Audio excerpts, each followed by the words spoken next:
Bonjour, messieurs, dames.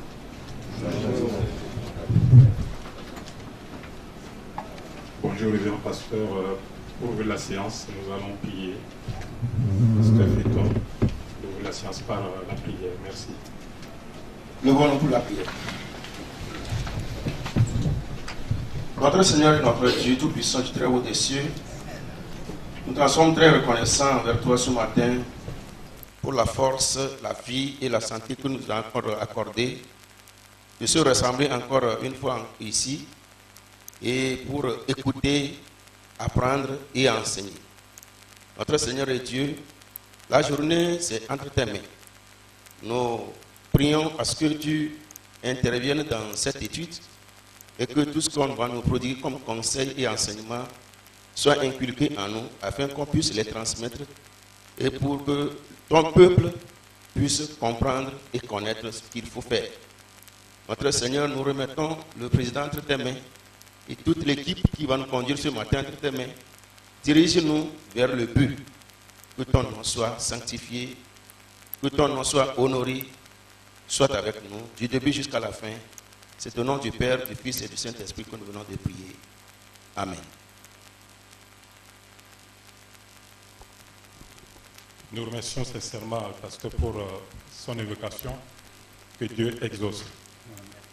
Et pour ouvrir cette séance, nous faisons le devoir de rappeler l'essentiel pour le compte de la première journée où l'initiateur dans sa communication s'est évertué à présenter l'objectif double qui nous rassemble.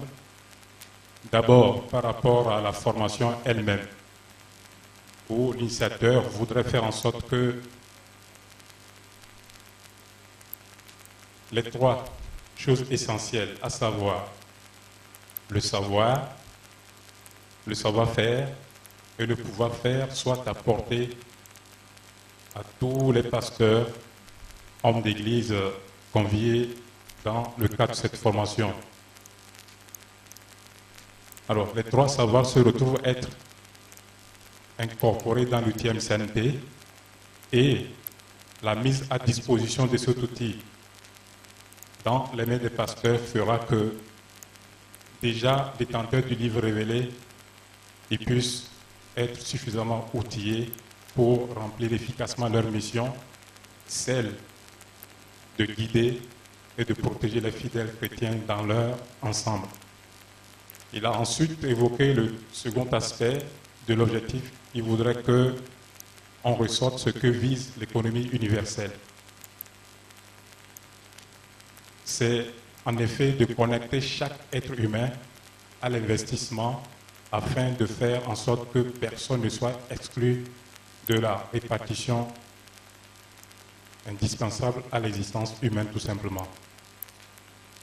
Ensuite, il n'a pas manqué d'attirer notre attention sur cette recommandation importante. Il voudrait qu'on n'accepte plus, vu que l'outil est rendu disponible, qu'on n'accepte plus que l'argent continue de gouverner l'humanité. Et à cet effet, il a rappelé le double ou la double version de la monnaie, à savoir le capital et le pouvoir d'achat qui est en fait le revenu, sachant que seul le revenu est susceptible d'être dépensé directement pour l'acquisition des biens, produits et services dans le cadre de la satisfaction des besoins. Naturellement, à ce niveau, il a exposé comment la monnaie devrait être donc utilisée. Le troisième aspect a été la place de la confiance au sein de chaque communauté. L'initiateur, dans sa communication, a montré comment le manque de la confiance préjudiciable à chaque communauté, en ce sens que sans la confiance mutuelle, rien d'efficace ne saurait être réalisé. Il faut donc se mettre à l'esprit cette mise en garde de l'initiateur contre le diable qui, lui, chaque instant, s'attelle à détruire cette confiance entre les gens d'une même communauté. Enfin, parlant de la signature de la licence MCNP Carte Togo, l'initiateur a indiqué clairement que cette signature met désormais l'outil MCNP à la disposition de l'ensemble de la communauté chrétienne, représentée par l'association Redémarre Christ. À partir de ce moment, tout est rendu possible par la grâce de Dieu. Il ne reste plus qu'à s'organiser pour l'atteinte des résultats. Puisse Dieu nous permettre, dans le cadre de cette seconde journée, d'avancer et de capitaliser pour le bien du développement de la communauté chrétienne dans le cadre de cette formation. Je vous remercie. Je donne donc la parole à l'initiateur pour la suite de sa communication. Merci. Et que Dieu exauce nos vœux.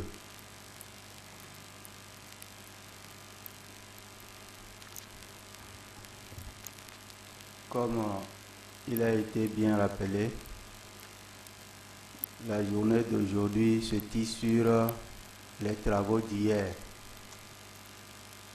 Nous allons, comme la prière l'a indiqué, nous abandonner à l'Éternel, notre Créateur, afin qu'il fixe en nous cette denrée indispensable à notre formation.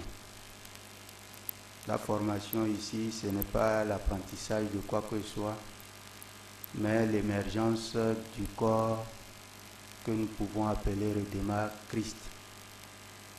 Recommencer la vérité.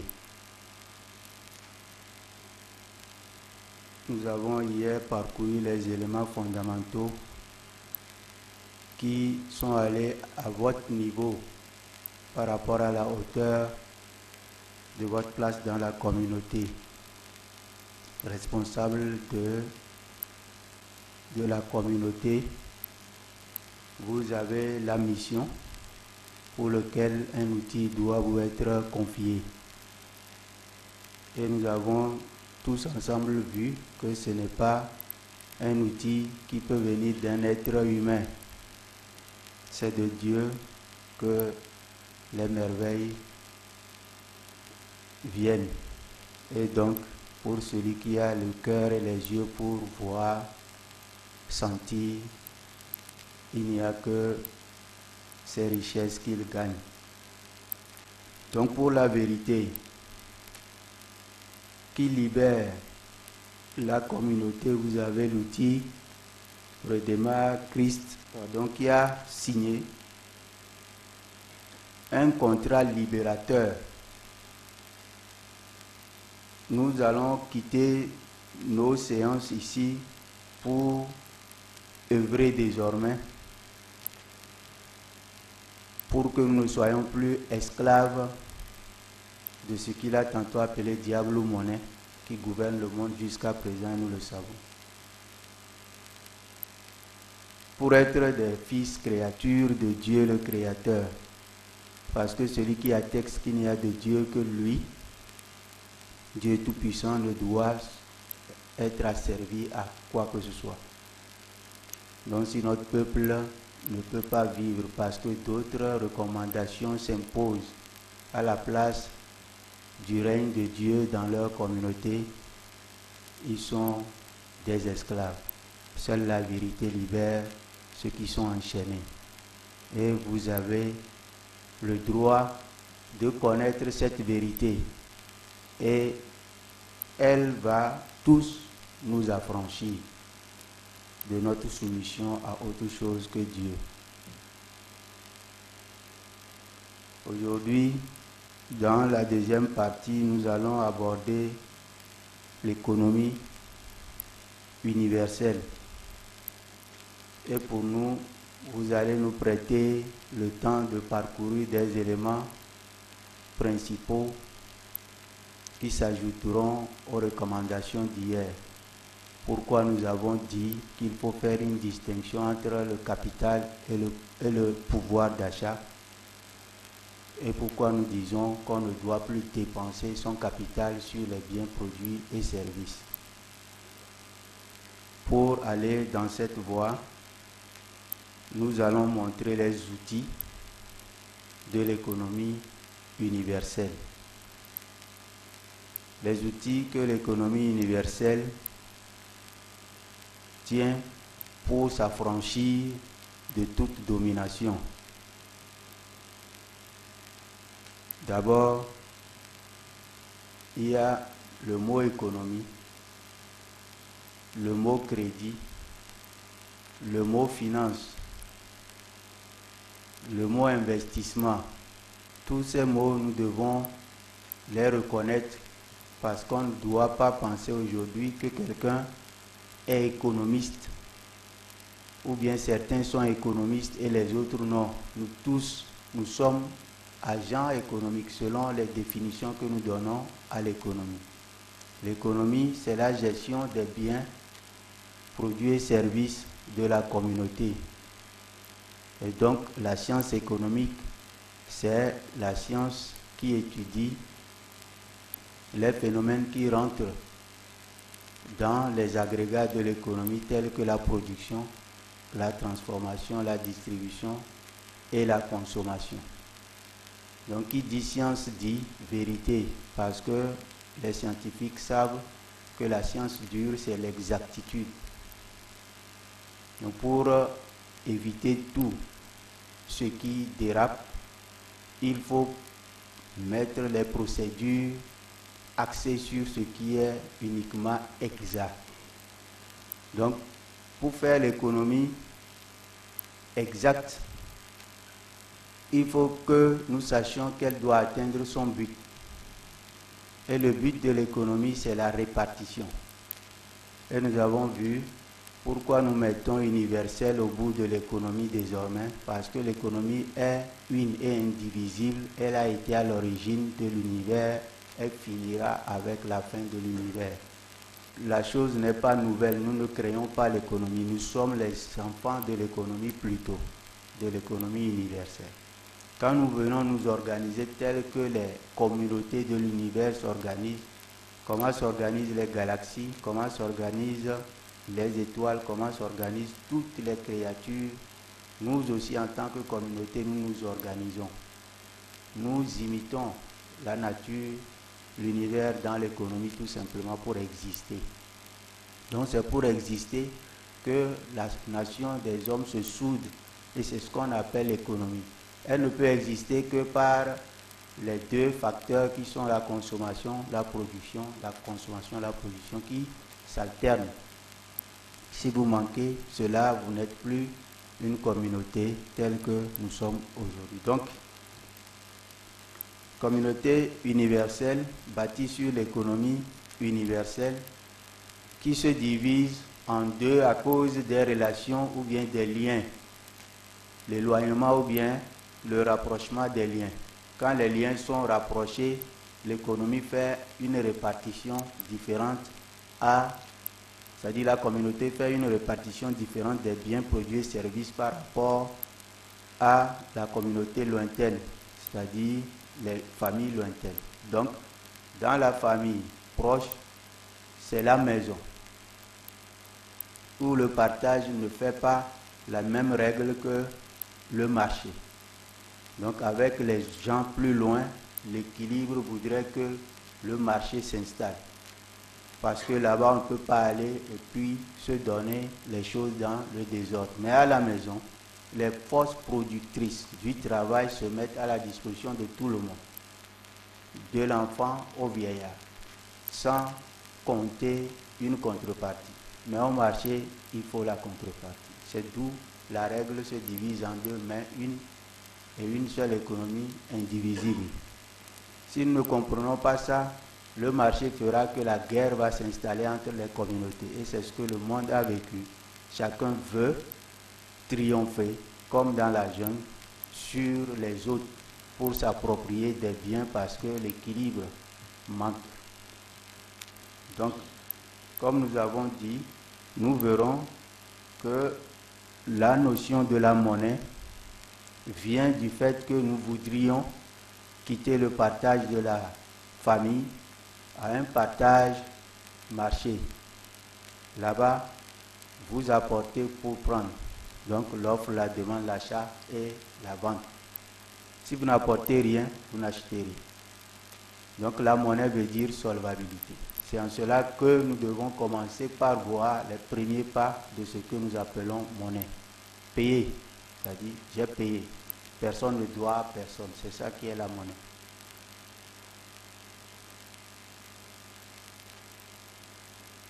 Si entre l'offreur et le demandeur, quelqu'un n'a pas rempli la condition, ça ne s'appelle plus monnaie.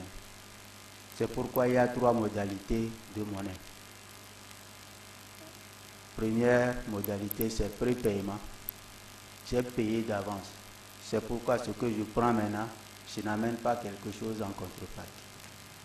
Je paye pendant. Ça veut dire que je prends en même temps et je donne ma contrepartie. Je paye après.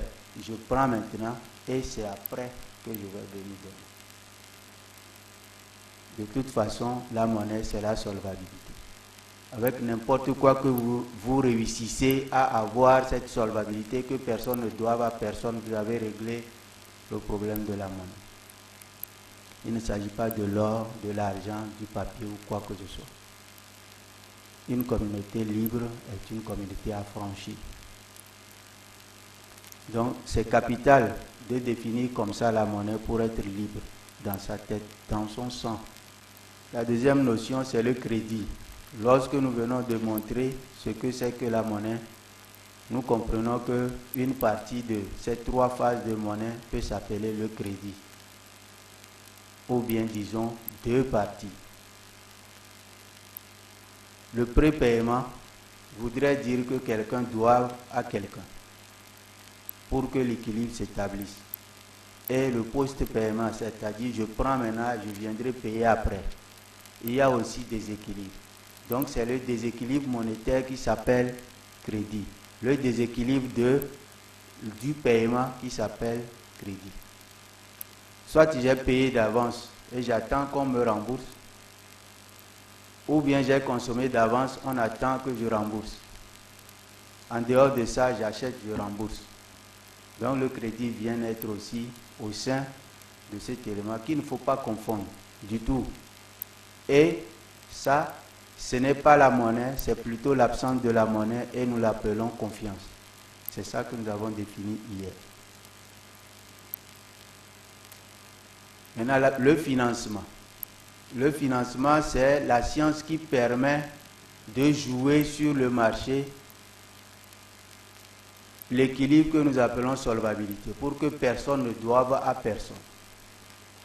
En fait, c'est ça. On ne doit pas confondre le financement au crédit ou à l'apport de monnaie ou quoi que ce soit. Le financement, en réalité, c'est qu'on doit jouer l'arbitre sur le marché par n'importe quel moyen pour jouer sur les 3 modalités de paiement, de sorte qu'au final, on puisse résoudre la solvabilité. Maintenant, l'investissement. L'investissement, c'est tout ce qui commence par la consommation, qui va à la production, à la transformation, à la distribution. Donc, le fait d'apporter les choses à la réalisation d'autres choses s'appelle investissement. Il n'y a jamais d'investissement sans débours, c'est-à-dire sans consommation des biens, produits et services pour découler sur d'autres formations de biens, produits et services. C'est-à-dire que je ne peux pas prendre de l'argent pour mettre quelque part, donner à quelqu'un et je dis que j'ai investi. Si j'ai investi, donc je ne compte plus cet argent.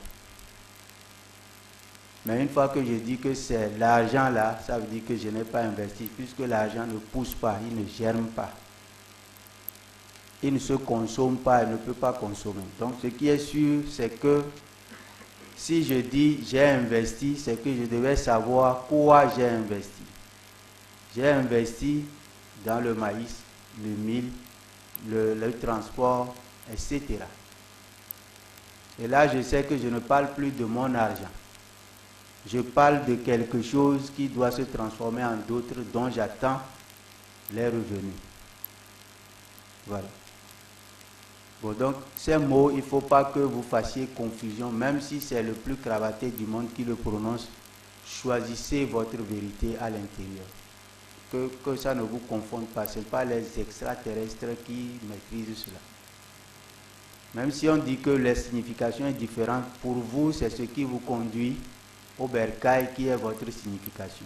Et vous verrez que si ça marche, tous ceux qui ont les leurs qui ne marchent pas ou qui marchent sont des modèles aussi. Mais ils vont être satisfaits de votre modèle puisque ça aboutit à quelque chose qui vous rend indépendant des autres. Nous avons fini avec l'investissement.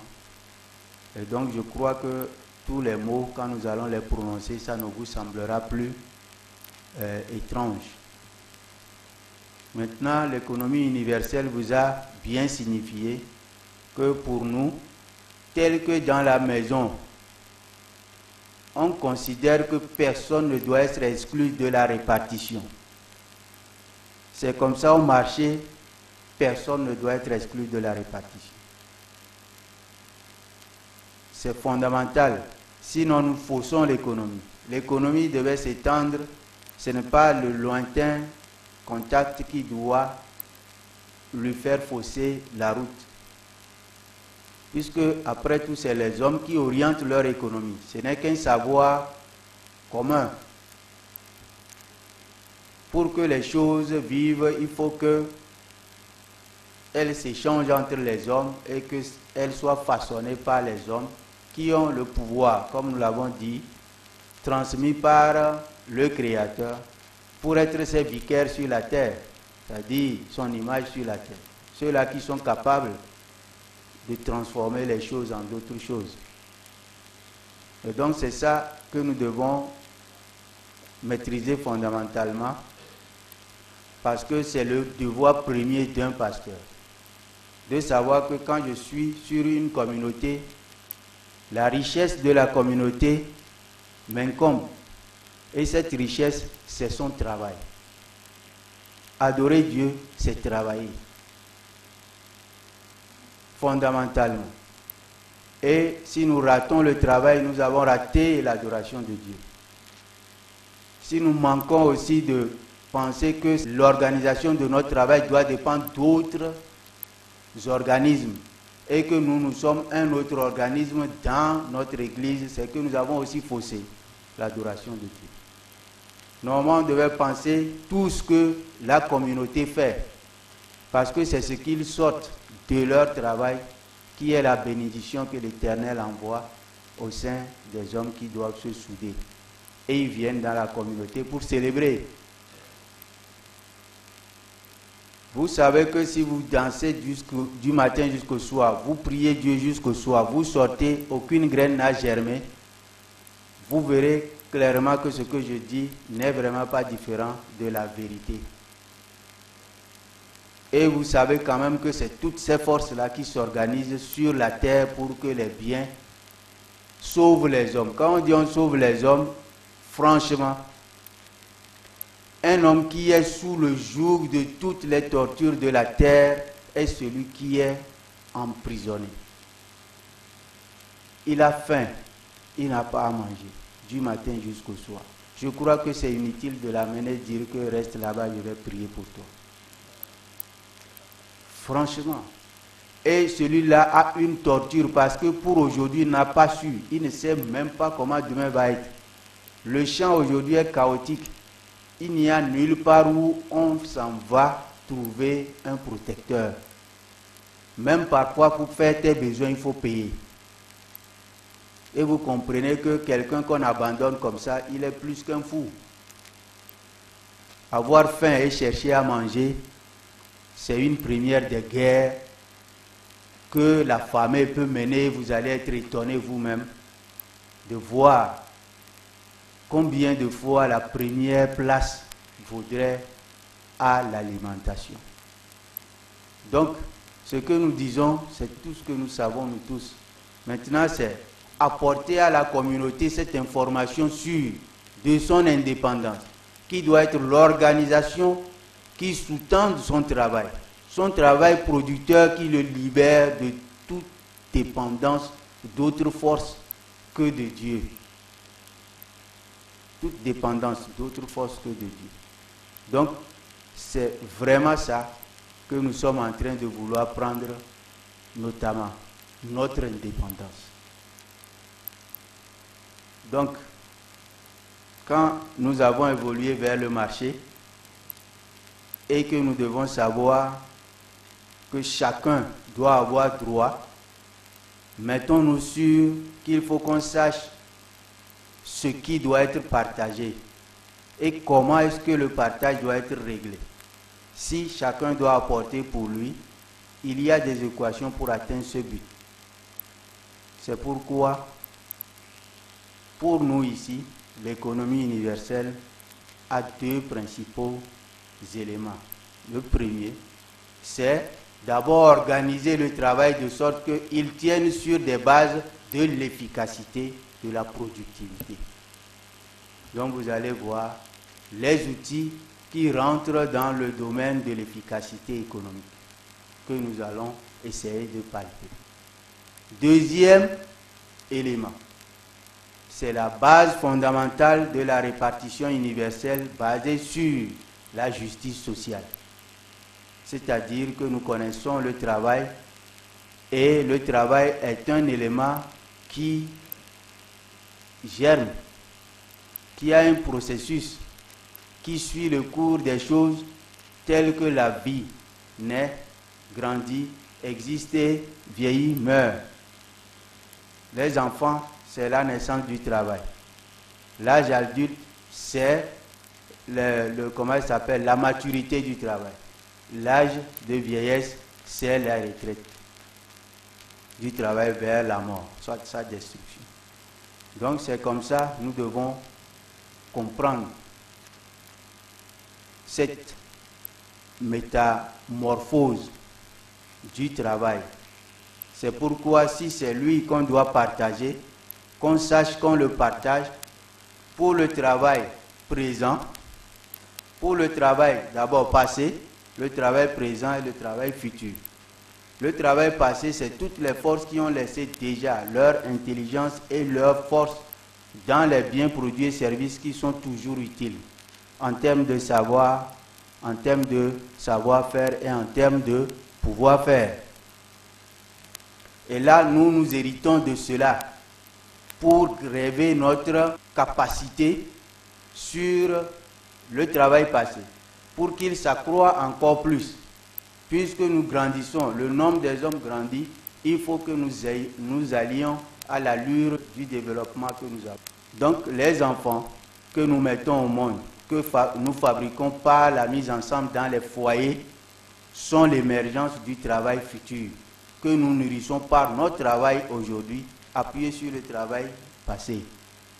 C'est cette chaîne qui est tissée, nous ne devons pas l'oublier.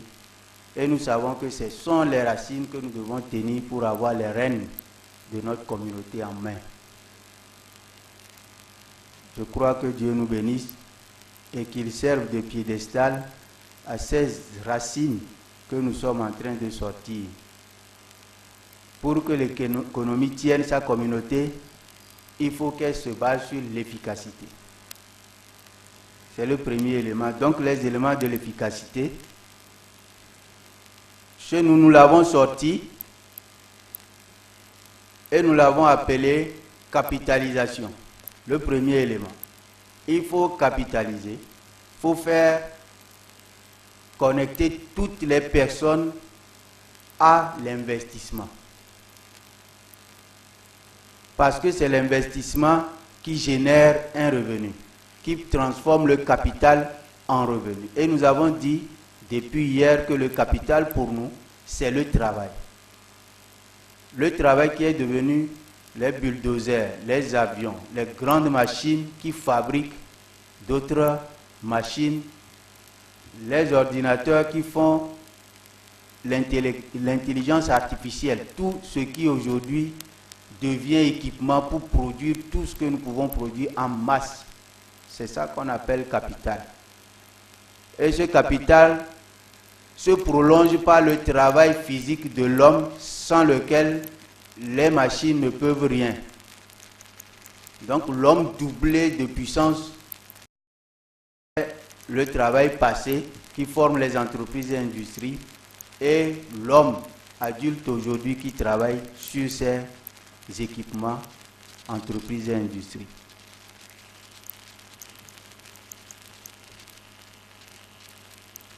Donc, pour former ce capital, nous avons mis ce que nous avons appelé l'achat du pouvoir d'achat.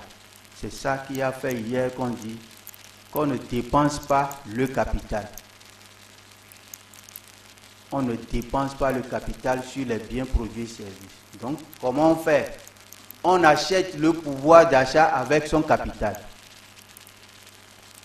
Et là, on forme l'agrégat que tout le monde cherche, c'est-à-dire un fonds gros qui permet d'avoir une confiance avec les gens qui sont loin de nous.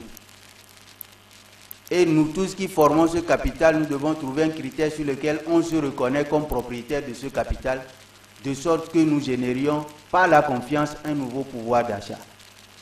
Quand nous perdons cette confiance, nous sommes obligés d'utiliser la même arme, c'est-à-dire notre capital, entre nous d'abord, et il serait plus suffisant pour être fort par rapport à l'autre. Et quand on met l'achat du pouvoir d'achat, il fait les deux exercices à la fois. Nous avons créé donc le pouvoir d'achat en deux. Il est récurrent et il est non récurrent. Il est consommé par l'être humain et il est consommé par les entreprises et industries. Donc deux phases, deux utilisateurs du pouvoir d'achat.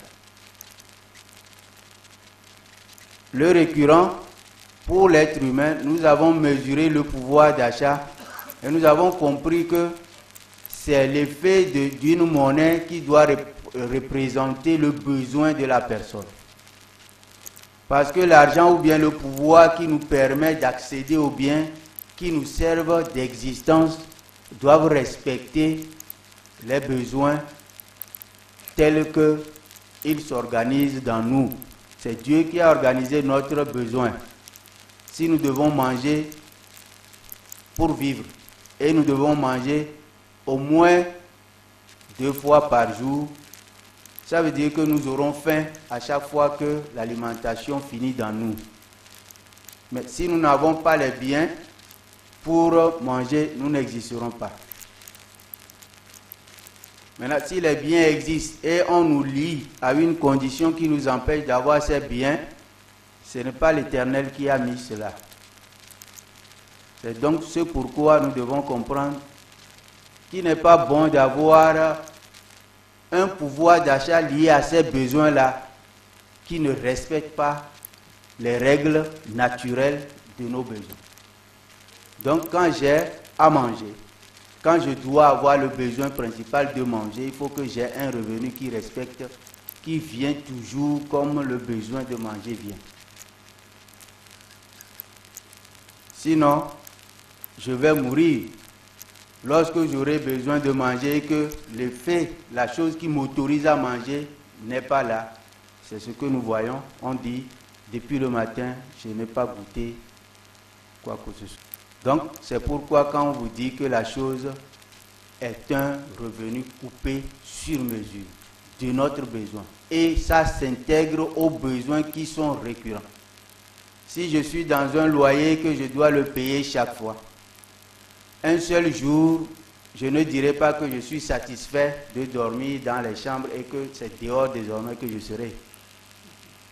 Donc pourquoi la chose qui doit payer mon loyer doit finir? Si je l'ai cherché en vain, vous voyez qu'on va venir enlever les tôles pour que la pluie me chasse. Parce que je ne saurais accepter moi-même enlever mes bagages pour rester dehors.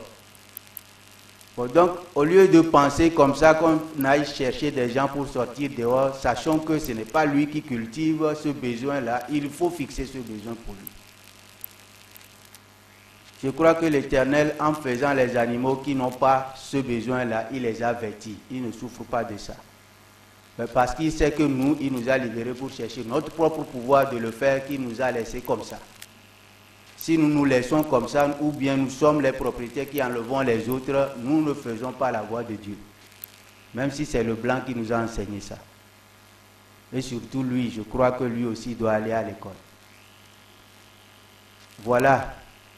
Et vous comprenez que les récurrents, qu'on vous dise, pourquoi ça s'arrête? C'est une très belle question. Mais pourquoi ça ne s'arrête pas, n'est-ce pas? Pourquoi ça vient toujours, et ça ne s'arrête pas? C'est une très belle question.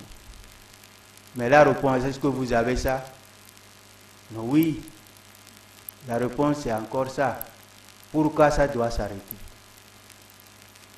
Lui, il n'a qu'à vous répondre pourquoi il voudrait que ça s'arrête. On n'a pas piqué son sang pour que ce soit le sang là qui doit sortir pour que ça ne s'arrête pas. Ça n'a rien de lien avec lui. Pourquoi il s'embête que pourquoi ça doit s'arrêter? S'il n'a jamais vu, il n'a qu'à féliciter le fait que ça vient maintenant, ça s'arrête. Mais comment est-ce qu'il doit se positionner pour dire pourquoi ça ne s'arrête pas? C'est idiot, en tout cas. Donc il y a des questions, pour nous, à ce niveau des pasteurs, nous ne devons pas accepter que l'être humain soit en train de répondre à son prochain. Il dit, moi ce qui m'embête dans leurs histoires là, c'est que ça vient toujours, on dit que ça n'a pas de fin. Tu as dit, pourquoi tu voudrais que ça ait de fin? Et puis tu le quittes. Pourquoi ça doit avoir de fin? Et vous verrez qu'il ne trouvera jamais de réponse à ça. Très bien. C'est pas qu'on pense, on veut amener les hommes à aimer ou bien quoi que ce soit. C'est naturel. Ça, c'est ce qu'on appelle, c'est exact. Le reste n'est pas exact. Donc voilà ça. Le deuxième élément, c'est le nom récurrent. Lui, il vient parce que il y a son besoin qui ne finit pas. Mais le bien aussi ne finit pas en même temps avec son besoin. Supposons que je dois toujours me déplacer. Je dois emprunter un instrument pour me déplacer. Mon besoin de me déplacer ne finit pas, c'est vrai. Mais le véhicule, par exemple, qui doit me servir de me déplacer, lui aussi ne finit pas à la fois en même temps. Nous sommes d'accord que je peux avoir un véhicule 2 ans, 3 ans. Bon, donc ça veut dire qu'à partir de ce moment, ce bien ne doit pas être confié au marché pour qu'il le produise chaque jour. Donc lui, on peut l'acheter une fois en passant. Mais la façon dont il faut aussi qu'il gère la pérennité, c'est dire qu'on coupe sa consommation périodique de sorte que jusqu'à ce qu'il n'atteigne l'âge de destruction, il constitue un nouveau. Pour qu'on ne dise pas qu'il était en voiture, maintenant il marche à pied. C'est pas bien que dans une communauté on dise que des gens ont commencé bien et ils terminent mal. Parce que ce n'est qu'une question de cycle. Le renouvellement pérenne. Quand vous demandez aux gouvernants du monde entier aujourd'hui, ils diront que l'économie qu'on veut embrasser, c'est l'économie durable. L'économie durable. Tout le monde dit qu'il faut que le développement durable soit la clé pour sortir l'humanité des difficultés. Mais quel est le modèle d'économie durable? Tout est dans la précarité. On ne peut pas dire une chose et être dans le contraire à la fois. Tout est dans la précarité. L'économie durable voudrait que le revenu soit toujours durable. Parce que c'est lui qui soutient tout. Le revenu, que ce soit pour les êtres humains comme pour les entreprises et industries, doit être toujours durable. Et quand vous avez ces revenus durables, vous n'avez même plus à vous soucier d'une économie précaire. Votre économie sera toujours durable. Le manque sur le marché, c'est soit la demande qui n'existe pas. La demande veut dire que le pouvoir d'achat est fini. Bon, l'économie ne peut pas être durable tant qu'on est dans cette voie. Donc tout ce que nous disons aujourd'hui règle essentiellement ces recherches-là qui ont des mots mais n'ont pas de réalisation. Donc pour nous, tout ce que nous disons, c'est concret. Nous ne sommes pas là pour faire savoir. C'est-à-dire, aller savoir pour faire savoir. Non. On a dit savoir. Savoir faire et pouvoir faire. C'est différent des théories. Eux, ils ne font que faire savoir. Donc, sachez-le bien, que ce que nous disons aujourd'hui, c'est quand on dit que c'est blanc, qu'on est la solution du blanc. C'est ce qu'on appelle la vérité. En dehors de cette vérité, il n'y a pas d'autre chose, c'est le mensonge. C'est pourquoi moi, quand je dis Christ, j'appelle à côté en même temps l'antéchrist. L'antéchrist, c'est celui qui ne produit pas l'œuvre de sa promesse. Allez dire ça hautement. Ce n'est pas faux. L'antéchrist, c'est lui-là qui promet le salut et l'aide aux gens, il n'arrive pas. Vous n'allez pas voir un antéchrist, il est noir, géant, quelque part, il viendra. Il n'existe pas comme ça. C'est celui qui vous promet les miracles que vous ne voyez pas. C'est celui qui vous promet tout et vous ne voyez pas. Tout est théorique, c'est le magicien, le menteur. L'égaré qui égare les autres. Mais quand vous voyez, même le paysan, il est Christ. Quand il va prendre sa rouée, sort les aliments que vous mangez, concrètement, il est votre Christ. Donc, choisissons les mots et soyons dans ces mots. Qu'on ne soit pas des scribes et les pharisiens que le Christ est venu trouver sur la terre. Donc, c'est clair. Nous devons être nous-mêmes, fondamentalement, sans lequel nous serons les esclaves des autres. C'est pourquoi l'Église prend aujourd'hui redémarre Christ. Ce n'est pas moi qui l'ai amené. Vous-même, vous le voyez, ce n'est pas moi qui l'ai amené. Seigneur vous a rassemblé ici pour vous dire ce qu'il me fait dire tout simplement. Personne ne m'a créé, c'est lui. Si vous êtes sûr qu'il vous a créé, c'est qu'il m'a aussi créé. Et donc, on n'a pas à donner de leçons à qui que ce soit. Si vous avez les yeux pour voir, vous voyez. Voilà. Donc, l'achat du pouvoir d'achat sauve l'humanité qui n'est pas connectée à l'investissement. Parce que tout le monde achète un pouvoir d'achat grâce à un capital. Si papa est parti travailler, il a gagné un salaire, il vient partager à la maison. Chacun peut prendre ce capital-là et aller chercher à acheter son pouvoir d'achat. À partir de ce moment, il fait sa capitalisation qui légitime son revenu récurrent ou son revenu non récurrent. Et désormais, il ne va pas être dans une économie qui est précaire, qui se coupe comme elle voudra. C'est une économie qui sert d'outil qu'on domine et non un outil auquel nous sommes asservis. On ne peut pas avoir une économie qui nous gouverne. C'est à nous de tenir les rênes de notre économie. C'est pourquoi quand vous ne comprenez pas le modèle de quelqu'un, refusez et retournez à votre modèle. Quand vous allez le comprendre, lui-même viendra vous féliciter. Mais quand vous naviguez, c'est l'esclavage. Et les esclavages, vous comprenez qu'on ne peut pas garder l'esclavage. Rien n'est resté immuable. L'esclavage ne devait pas rester ce qu'on nous mettrait les noirs enchaînés dans les bateaux. Aujourd'hui, c'est les cravatés qui sont des esclaves. Et ça, n'oubliez pas ça. Et vous allez être esclave.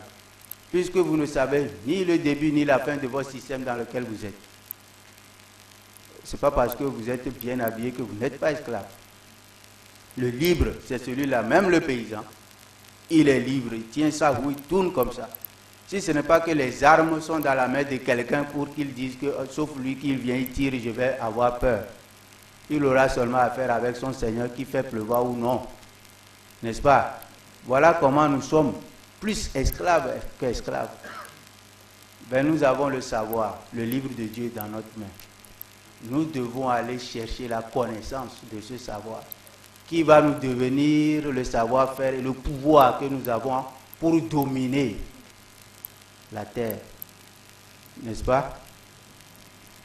Bon, donc, une fois que nous formons le fonds de garantie de financement en nature avec tout ce qui est capital, désormais pour affronter la caution externe, quand le Chinois a fabriqué des machines pour cultiver coton, café, cacao, nous avons de l'argent pour montrer à la banque, dis-lui que voilà de l'argent qui nous envoie les capitaux. Pour nous, ce n'est pas l'argent qui est capitaux. Capitaux, c'est ces machines-là qui feront que désormais nous allons récolter plusieurs fois le café, le cacao, etc. Donc, s'il ne voit pas milliards, il ne va pas donner ces machines. Mais il peut produire ces machines tous les jours. Bon, les milliards, il suffit qu'on nous mette ensemble, vous allez voir les milliards.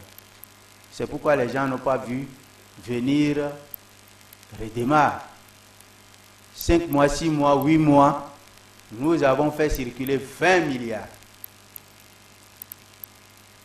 Bon, on se demande, tout le monde est déboussolé. D'où vient cet argent?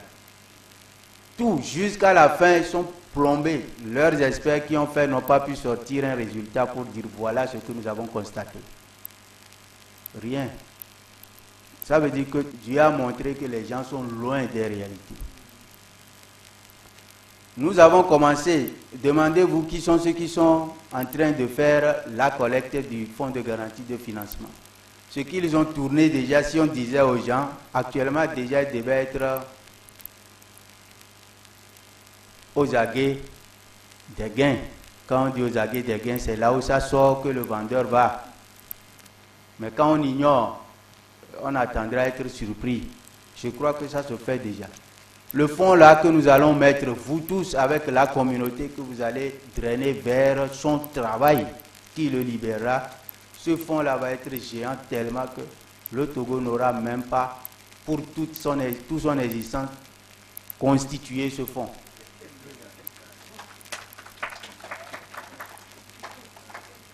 Hier, quand vous avez vu qu'on a dit que nous avions roulé sur ces 20 milliards et qu'ils voient qu'il y a beaucoup de sorties et ils ont vu que en nous demandant de produire l'État, nous avons mis les sorties là, ça fait 11 milliards tel montant qui sont allés au pouvoir d'achat. Ça, au pouvoir d'achat, c'est quoi? Pour eux, c'est la dette. Bon, est-ce que vous ne voyez pas que les choses changent de nom et un seul nom peut égarer tout un monde? Un mot peut égarer tout un monde. Les gens ont consommé et vous appelez ça dette. Et vous n'êtes pas venu leur donner un rond. On n'a pas demandé un franc à une banque, à qui que ce soit. Et dette envers qui? Donc en dehors de ça, les machines, tout ce qu'on a dépensé pour payer, ils ne sont pas venus demander où sont vos contrats pour qu'on sache combien vous avez. Donc en tout cas, l'égarement était l'évidence. Et tout le monde est sûr. Maintenant, vous allez voir que les cartes qui sont venues, c'est l'aboutissement de notre équipement. Ces cartes-là empêcheront que notre fonds de garantie trimballe. Et le slogan que vous partirez avec, recommandation que vous partirez avec ici, qui décide désormais que le capital, c'est l'investissement de chacun et on ne doit pas le prendre pour quelqu'un. Donc, envoyer le capital pour l'achat du pouvoir d'achat de sorte que ce monsieur ou bien cette dame soit connecté à l'investissement de la population. Et ça fermera la porte à l'usage gratuit de notre capital. Le Chinois ne va pas fabriquer les autos, etc. et puis venir ramasser le capital de nos mains sans rien nous a donné en contrepartie. Parce que ce qu'il donne là, ça va s'éclater et c'est fini. Donc désormais, ce capital va acheter des racines de développement que nous appelons les équipements. Si l'État togolais même veut faire des routes, c'est vous, dans les associations, vous vous appellerez pour voir comment est-ce que vous pouvez financer de Lomé à 5K, cette route. Puisque c'est désormais ça qui nourrit le peuple. Et le jour où vous l'amenez vers l'adoration de Dieu, vous verrez ceux qui adorent réellement Dieu. Vous verrez celui qui ne venait pas à l'église parce que il venait plutôt à l'église parce que vraiment, s'il ne vient pas, etc., vous comprenez, lui, vous n'allez plus le voir à l'église. Parce qu'il venait à l'église, c'est autre chose. Ce n'était pas... Le règlement de ces problèmes est déjà fait par règlement. Mais celui qui n'allait pas à l'église, que vous voyez, etc., et c'était parce qu'il était enchaîné par le monde, lui deviendra le fidèle qui va vous étonner. Et celui-là qui était à l'église et il était fondé sur l'adoration de son Créateur, trouvera que le Créateur lui a répondu et sera reconnaissant, restant toujours fidèle à son Créateur dans le bien.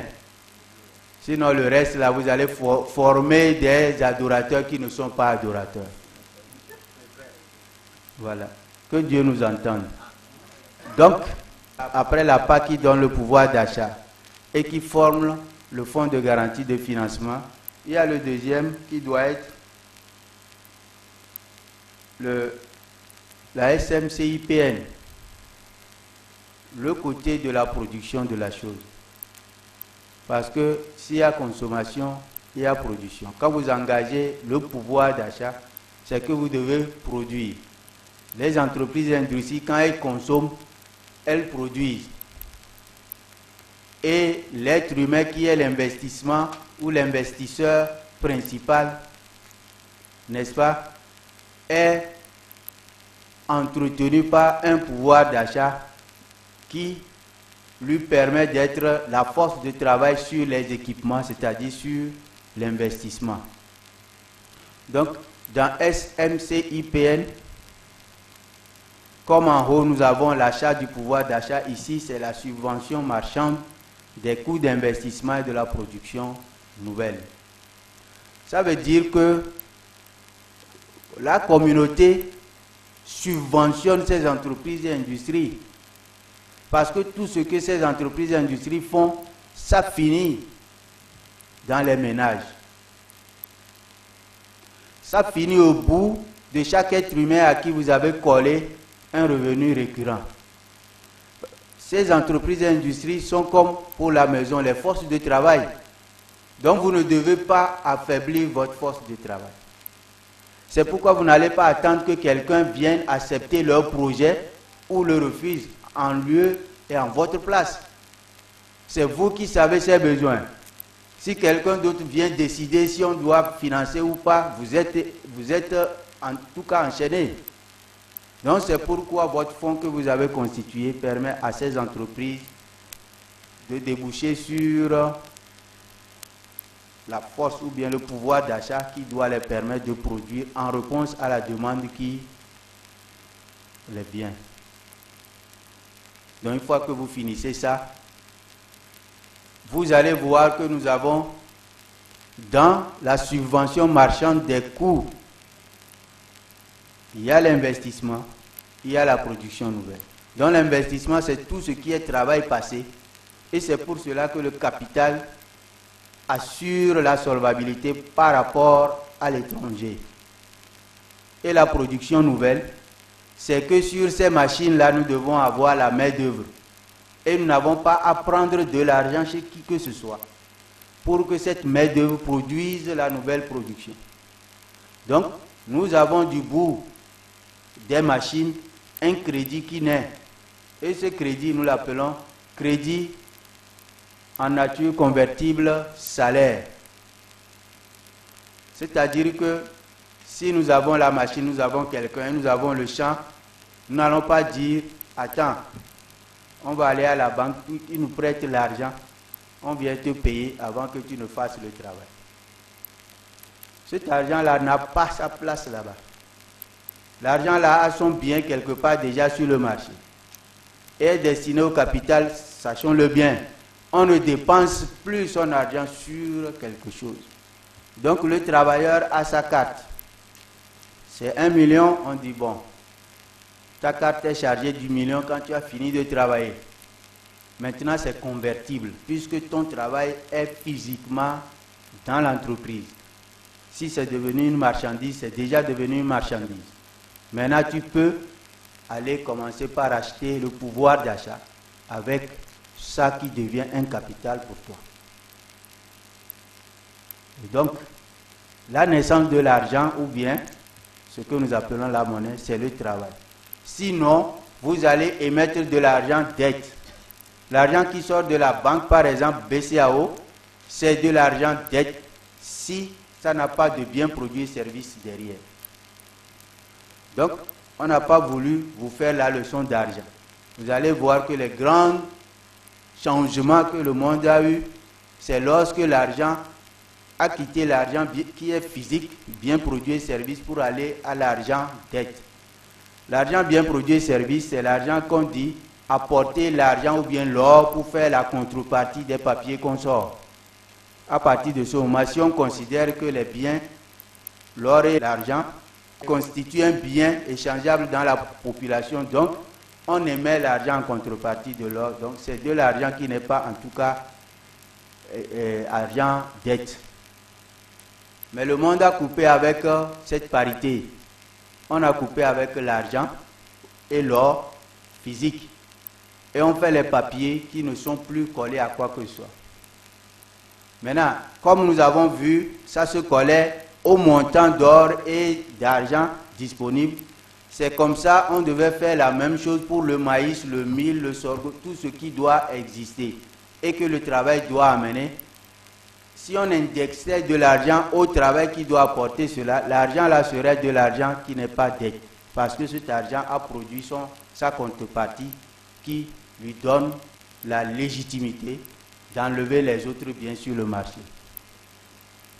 C'est un peu complexe peut-être pour vous. C'est pourquoi on n'a pas voulu aller dans les leçons ou bien les éléments tels que les documents longs. Mais les cours sont disponibles pour ceux qui veulent approfondir ou bien aller dans les détails. Bon, donc pour nous, le salaire, c'est pourquoi nous l'avons fait une carte spéciale. La carte de salaire et la carte de consommation. Donc vous devez aussi aller avec cette recommandation à la base pour que vous voyez quelqu'un qui voudrait qu'il utilise sa carte sans travailler et dire, bon, comme on fait salaire, moi je m'en vais faire salaire, je ne laisse aucun produit. Il est exactement comme l'argent dette. Bon, donc, ce n'est pas honnête de voir qu'on dit, cet argent-là est pour produire un bien. Et toi, tu détournes ça pour ne pas produire un bien. C'est comme ça la corruption rentre dans les systèmes. Donc, si c'est destiné à quelque chose, faites cela, c'est tout ce qu'on demande pour que la chose fonctionne. Et je crois que dès que tout le monde sera vraiment avisé, il ne serait plus question d'aller détourner les choses de leur essence réelle. La SMCIPN a été montrée. L'investissement et la production nouvelle. Pour l'investissement, nous avons compris que les biens, produits et services qui ont pour argent le fonds de garantie de financement et qui ont permis au capital de se former sont destinés à la consommation des entreprises et industries. C'est ça que nous appelons investissement. Et c'est en récurrent et non récurrent. On doit payer l'électricité, le loyer, etc. dans l'entreprise. On paye les matières premières pour qu'elles produisent. Tout ça, ça s'appelle consommation pour l'investissement. En dehors de ça, c'est le revenu périodique garanti pour les ménages. Donc, nous avons vu les deux tenailles, APA et SMCIPN, pour sortir le pouvoir d'achat et le pouvoir de production que nous avons appelé salaire. Donc, une fois que vous avez ça, si nous étions dans les cours de la monnaie, vous verrez que nous avons les valeurs différentes à tout cela, qui signifient réellement qui a leur sens réel dans la théorie ou bien dans la science monétaire. Donc nous marchons sur ces valeurs pour fonctionner. Donc je crois que si on vous demande l'efficacité de la chose, vous avez déjà compris qu'un robuste capital se forme pour qu'on ne demande pas Où est votre caution? Et désormais, l'épargne, aujourd'hui, qui appartient aux institutions qui vous ont demandé d'épargner, ne va plus être pour qui que ce soit. Ce sera pour vous. L'investissement, le financement sera un financement de votre communauté. Vous voyez l'épargne aujourd'hui, la banque dispose de cette épargne, mais elle finance ce qu'elle veut. Sans l'épargne, elle ne peut rien financer. Elle finance ce qu'elle veut et vous n'avez aucun lien avec votre épargne. Maintenant, le fonds de garantie n'est plus ça. Ce n'est pas l'épargne qui appartient à la banque. Son financement appartient directement à ceux qui ont épargné. Pourquoi? Parce que les entreprises et industries jouissent de ce financement-là pour mettre les biens, produits et services récurrents et non récurrents à leur disposition. Et le crédit qu'ils tiennent en main n'est pas remboursable. C'est ce que nous appelons le pouvoir d'achat. Parce que vous avez vu les 3 phases de la solvabilité de la monnaie qui est prépaiement. On la fait pas à part. Le paiement au comptant, c'est assurer que j'ai l'investissement, j'ai un prorata à consommer sur cet investissement. Et l'après, c'est l'industrie qui a pris cet investissement qui doit rembourser cela. Et il le rembourse en nature en produisant pour nous. Une fois que les entreprises produisent et qui rencontrent la demande, la solvabilité est acquise. Vous verrez sur toute la chaîne, personne ne doit à personne. Et c'est ça le rôle que la monnaie doit jouer, la science monétaire doit jouer, la science du financement doit jouer et la science du crédit doit jouer pour l'efficacité économique. Donc, nous avons embrassé le pôle efficacité. Nous avons compris que à partir de ce moment, tout ce qui est bien produit et service capital appartient au prorata de l'achat, du pouvoir d'achat de chacun qui a constitué cet investissement-là. On ne dira plus qu'il manque quelque chose pour que l'économie là soit efficace. Elle est renouvelable, elle est pérenne, elle continuera toujours. C'est pourquoi vous avez vu, nous avons appelé marché de crédit en nature pérenne. Maintenant, le deuxième élément, c'est la justice sociale. Parce que nous avons dit, vous ne pouvez pas quitter sans savoir que c'est les 2 racines. Est-ce que l'économie que nous avons, ce modèle, il est efficace? Il est efficace veut dire qu'il n'a pas de paralysie. Il ne peut pas être en dysfonctionnement. Il est efficace parce qu'il donne son résultat. Tout ce que vous avez à dire dans la population, voit ça concrètement. C'est l'efficacité, ça. Vous ne dites pas une chose et vous vivez l'autre. Vous n'allez pas faire des promesses qui vont tomber à l'eau. C'est ça que nous appelons l'efficacité. Si ça donne aujourd'hui, est-ce que ça doit continuer par donner? La preuve est là que vous voyez que la symbiose dans l'offre et la demande, la production et la consommation sont réunies. C'est ça que nous appelons efficacité. Maintenant, c'est un marché. Il faut que la justice sociale se mette en place. Puisque tout le monde n'a pas peut-être la possibilité d'atteindre son pouvoir d'achat par le capital. C'est là qu'il faut qu'on amène le deuxième point, justice sociale. L'outil de la justice sociale que nous avons, contrairement à la paille à SMCIPN en haut dans l'efficacité, ici, c'est le BNP, le bail nue propriété. C'est une location. La nue propriété, nous l'expliquons un peu pour que vous voyez. La nue propriété, c'est que j'ai un capital, j'ai investi donc, et je confie le revenu à quelqu'un. Donc mon capital est une nue propriété, son revenu sert à quelqu'un. Maintenant, le revenu, celui à qui ça sert est un usufruitier, celui qui jouit du fruit de mon capital. Bon, donc, c'est ce mécanisme que nous avons amené pour remplacer le prêt qui existait. Et vous allez voir que quand Dieu a interdit le prêt à intérêt, c'est qu'il sait qu'il y a d'autres mécanismes qui peuvent fonctionner en lieu plat du prêt à intérêt. C'est la coopération, le co-investissement ou la nue propriété que nous appelons. Donc, à partir de ce moment, les gens vont chercher à vouloir sortir les autres par leurs capitaux. D'autres vont vouloir partager le revenu avec les autres par leurs capitaux, puisque le capital produit un revenu. N'est-ce pas?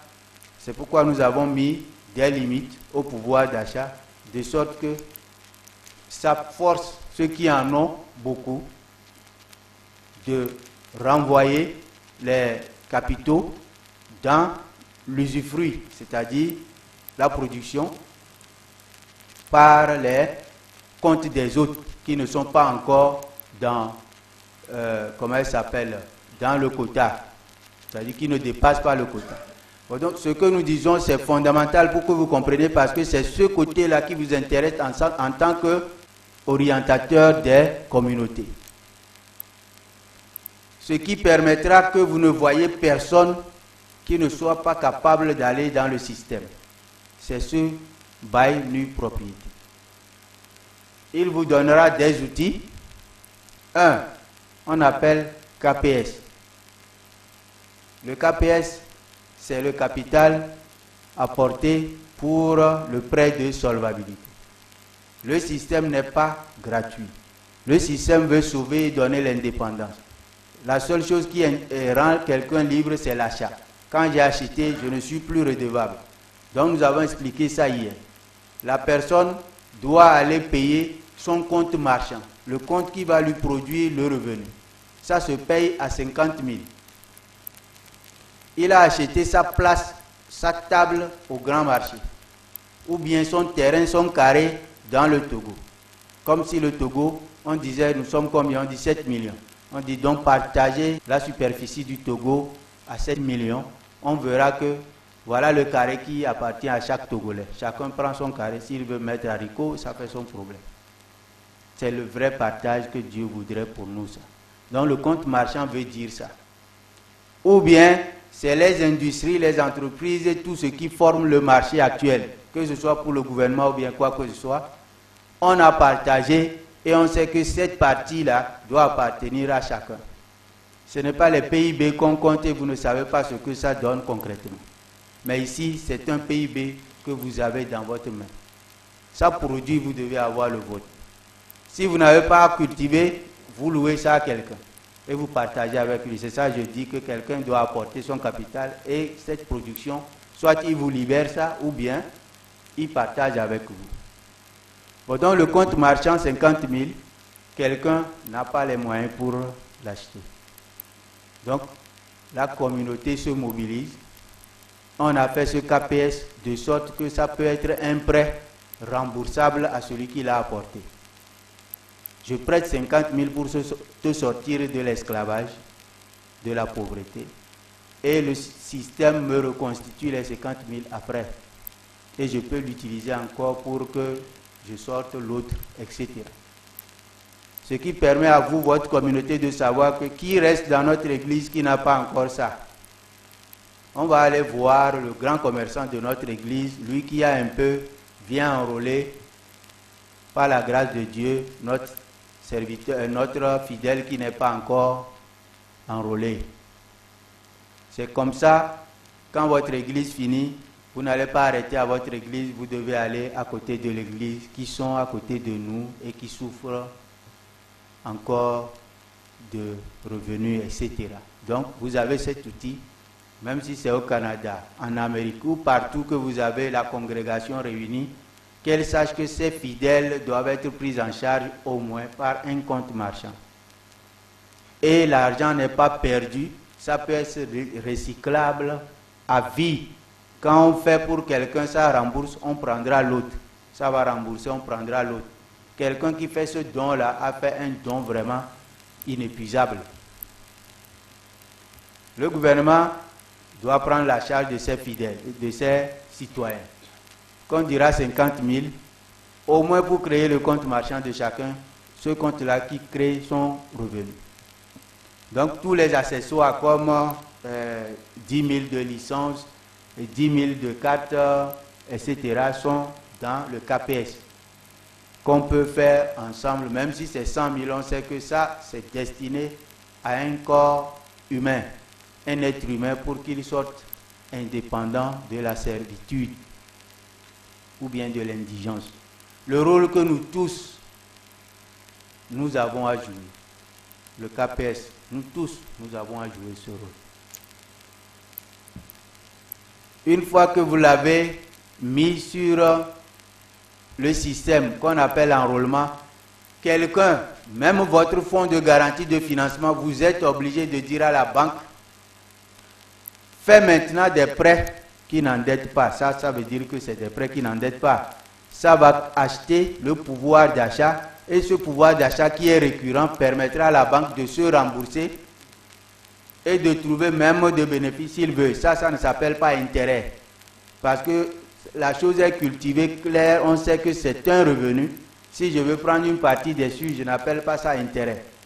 Mais c'est lorsque je dis c'est l'argent, je t'ai donné, c'est 5 notes, tu amènes 5,5. Ça veut dire que c'est le 0,5 que j'ajoute là. Je voudrais que l'argent grandisse pour s'ajouter. Si j'avais dit, prends 5 000, quand tu vas produire l'igname, tu m'amènes 5 500 d'igname, ça veut dire que c'est raisonnable. Ce n'est pas un intérêt ça.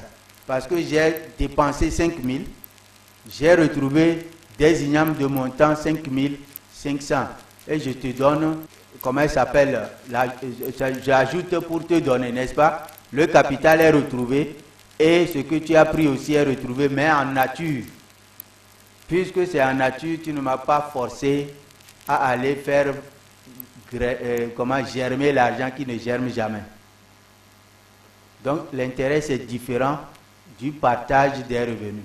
Donc ici, le partage de revenus permet à ceux qui veulent apporter des capitaux excédentaires pour enrôler les autres au pouvoir d'achat.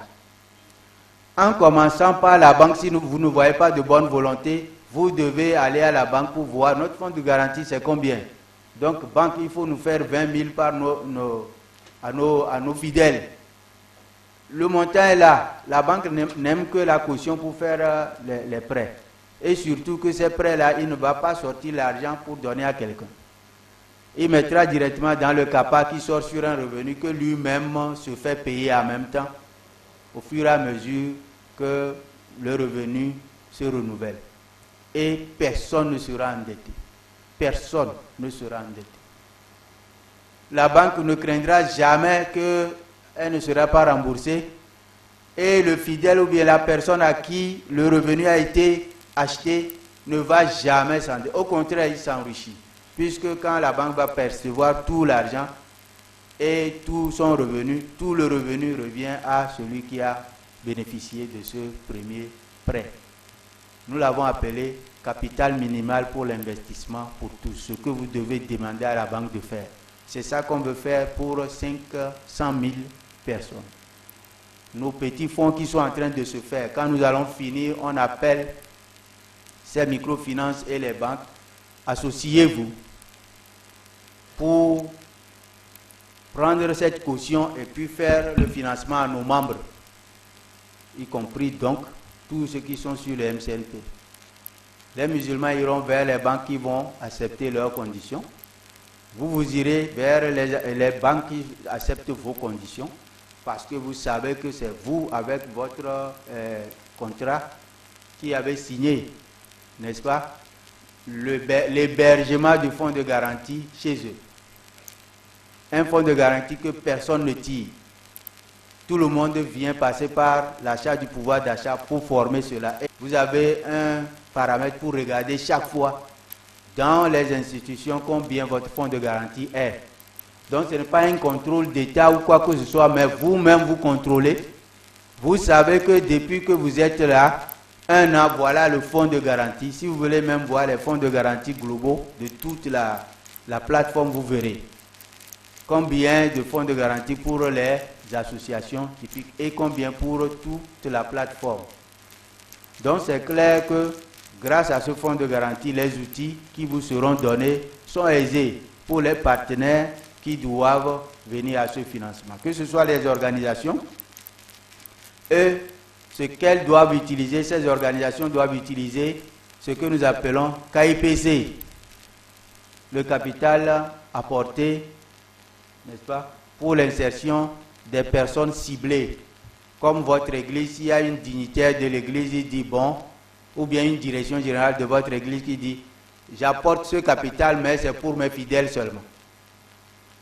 L'État peut dire je prends ceci, mais c'est pour les étudiants seulement, ou bien les personnes âgées seulement. Ça, c'est des cibles que l'organisation a choisies pour envoyer le capital au pouvoir d'achat.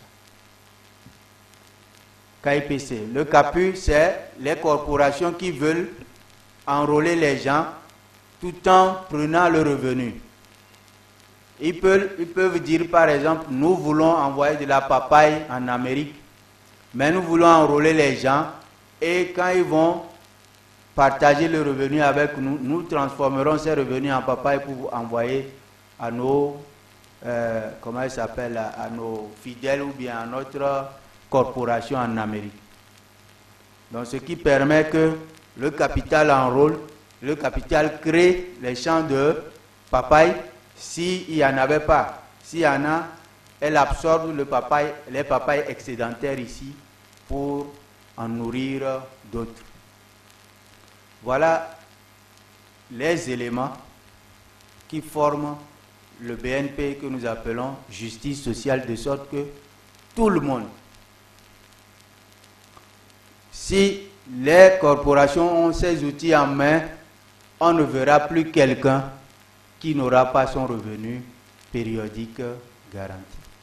Donc aujourd'hui, nous avons essayé de vous rentrer dans les éléments, de sorte que les derniers moments qui vont nous rester vont vous être confiés pour que vous sortiez tout ce qui peut être encore zone d'ombre, de sorte qu'on essaye de vous apporter les informations nécessaires qui soudent en vous, une fois de bon, la libération, l'affranchissement.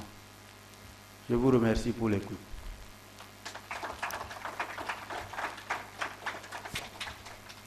Nous vous remercions également. Comme d'habitude, on va passer à la deuxième partie qui sera consacrée à vos réactions. Vous avez donc la parole.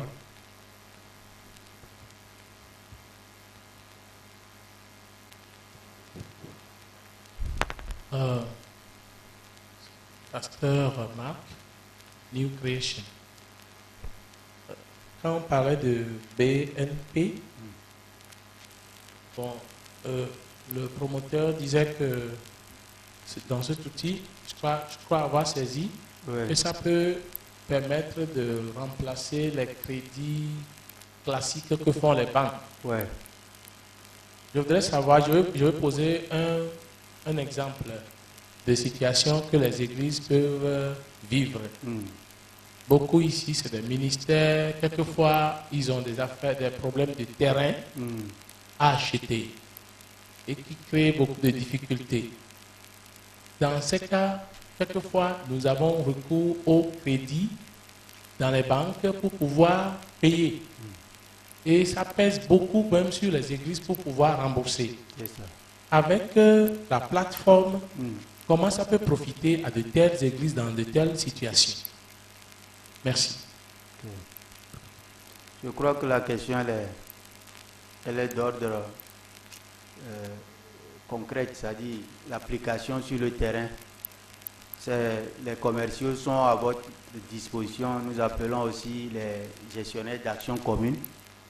Ceux-là vous approcheront pour vous mettre l'outil en parfaite adéquation avec vos besoins, surtout les besoins de financement, ce qu'on appelle apporter les capitaux à vous-même et aux structures, de sorte que ça soit désormais déconnecté de l'endettement.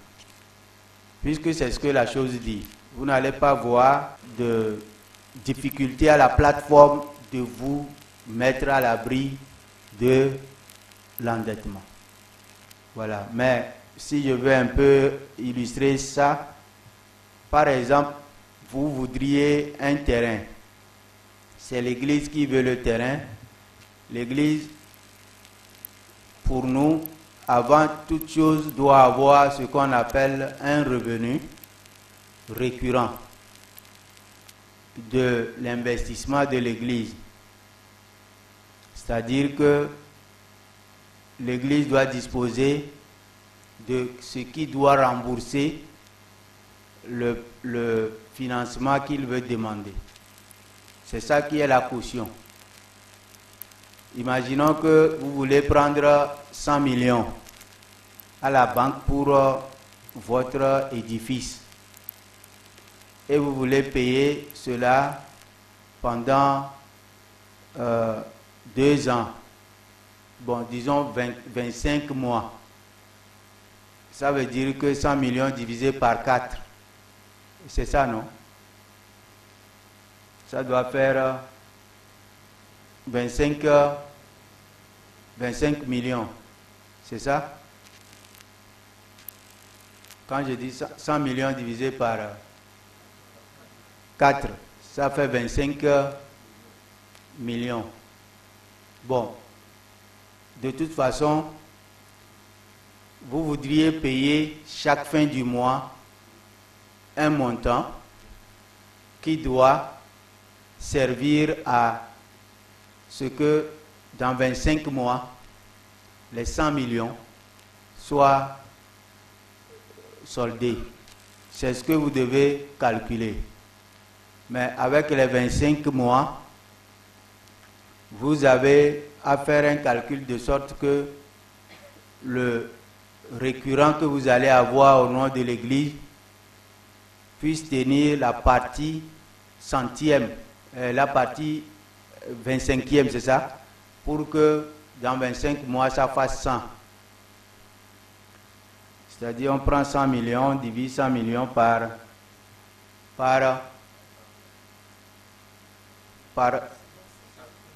5, c'est ça? Non, par 4, ça fait? Puisque nous voulons voir 25 périodes, n'est-ce pas? Nous voulons payer 100 millions par 25. Combien on doit payer par mois? 4 millions. Ah, voilà. C'est très bien ça. Donc 4 millions fois 5, c'est ça, non? 5,6, de sorte que ça donne 4 millions par mois. Pendant 25 mois pour former les 100 millions. Voilà. Donc, vous mettez 4 millions fois 5,6, soit environ 25 millions quelque chose. Hein?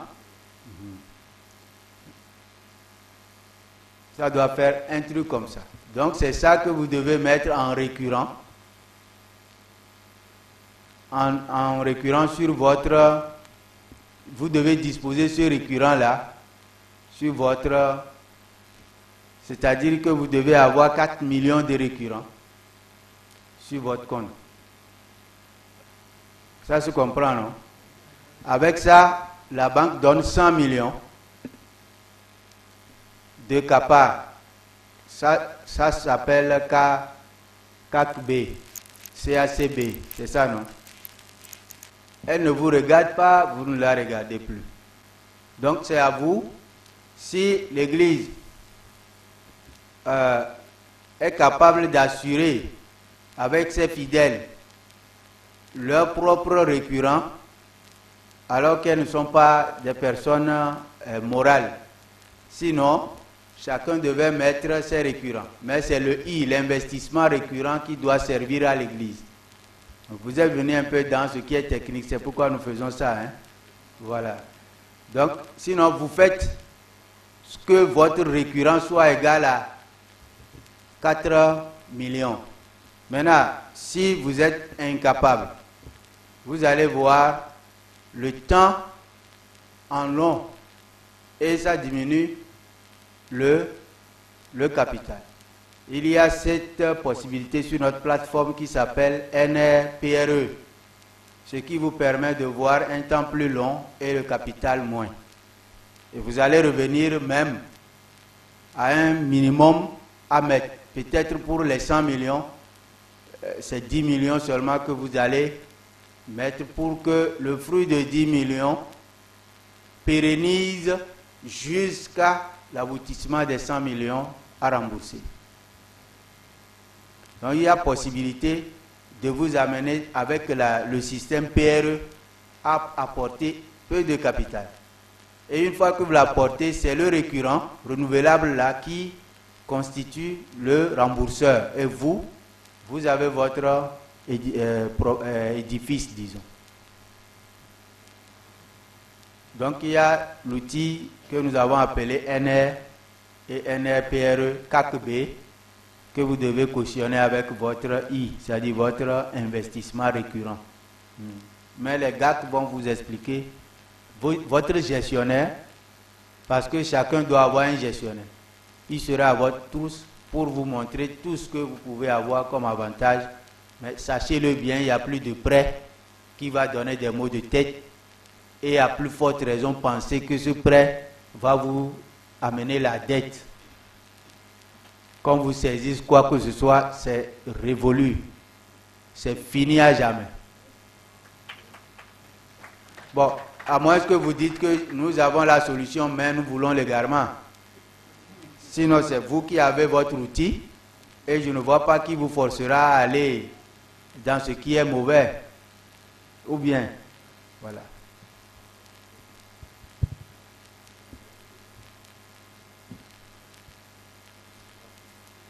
Voilà. C'est tellement clair et lui a demandé. Mais je veux seulement voir l'opérationnalité. Est-ce que c'est déjà opérationnel ou bien ça reste à venir? Voilà la petite... Non, c'est ce que nous disons. Actuellement, la plateforme est laissée sans gestionnaire. Sinon, c'est opérationnel. Actuellement, nous sommes en train de travailler avec la première vague des gestionnaires qui vont aller sur le terrain. Donc, ils viendront recadrer, organiser tout ce qui se passe actuellement. Chaque entreprise doit avoir son gestionnaire, son cadre d'exercice, etc. Donc, vous-même, avec Redema Christ, vous avez à gérer les associations. C'est Redema Christ qui crée les églises. Il n'y a pas quelqu'un qui va exister sans passer par la création, par le président, la présidence de Redema Christ. C'est lui qui va justifier que oui, cette église-là est telle et telle qui peut bénéficier du MCNP. Donc, quand vous vous identifiez aujourd'hui là, vous avez seulement l'identification. La mise sur chaîne, c'est